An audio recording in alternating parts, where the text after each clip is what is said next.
ఓం శ్రీ మహాగణాధిపతి నమః. శ్రీ గురుభ్యో నమః. మనందరిపైన కూడా నెగిటివ్ ఎనర్జీ అనేది ఒకటి ఫామ్ అయి ఉంటుంది. అది ఎలా ఫామ్ అవుతుంది అంటే కనుక మనము బయట నుంచి ఇంట్లోకి వచ్చేటప్పుడు కాళ్ళు కడుక్కొని రావాలి.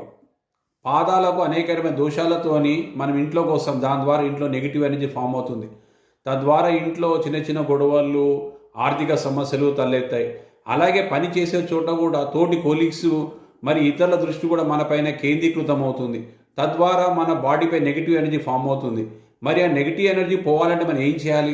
ప్రతి గురువారము మన ఇంట్లో నలుమూలల తెల్లటి ఆవాలు చల్లేసి ఆవాలను ఒక గంట తర్వాత తీసి ఎవరు తొక్కనటువంటి చోట ఆవాలను వేసి అట్లా 4-5 గురువారాలు చేస్తే కనుక మన పైన, మన ఇంటిపైన, మన ఇంట్లో ఉన్న నెగిటివ్ ఎనర్జీ వెళ్ళిపోతుంది. మనకు సుఖ సంతోషాలు కలుగుతాయి.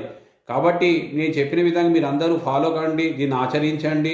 మరిన్ని ఆసక్తికర విషయాల గురించి మీరు మా ఛానల్ని సబ్స్క్రైబ్ చేయండి, లైక్ చేయండి మరియు షేర్ చేయండి.